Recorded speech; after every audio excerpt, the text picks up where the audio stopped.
dina perkawis zakat tatanen dasok abdi mah cenah tara di zakatan dataran nisab tiap usum oge paling dina ageungna ge mung 7 kurintal abdi mah ngan rata-ratana 5 kurintal tara abdi mah tara zakat keheula perkawis zakat tatanen ketika tina tiap hasil panen satu kali usum tedugi kana nisab eta teh perlu dikalkulasikeun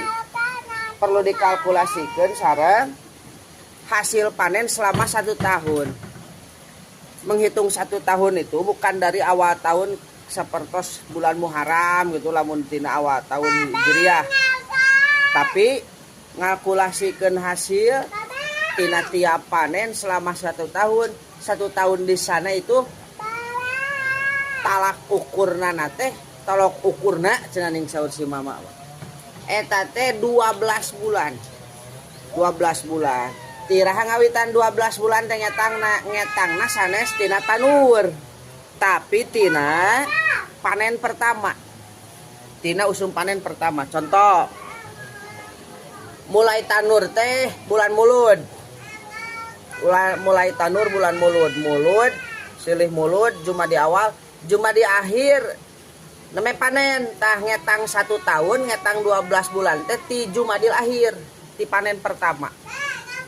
Berarti Jumadi akhir ngetang setar 1 tahun 12 bulan. Tah panen Jumadi akhir.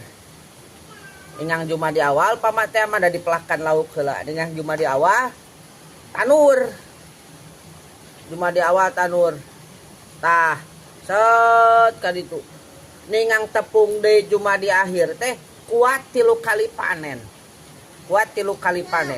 Tina tiap hasil panenna mung mencapai 4 kurintal atanapi mung mencapai 5 kurintal. Pamit mah panen pertama 5 kurintal.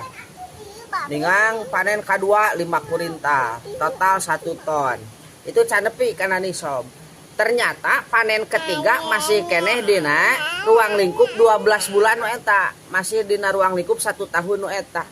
Lamun ditotalkeun hasil dimulai panen pertama nepi ka panen ketiga terakhir dalam jarak 1 tahun ternyata mencapai 15 kurintal 1,5 ton. Maka itu wajib dizakati. Jadi untuk panen yang pertama kita tidak pernah mengeluarkan zakat karena begitu dihitung hanya mencapai 5 kuintal. Terus hasil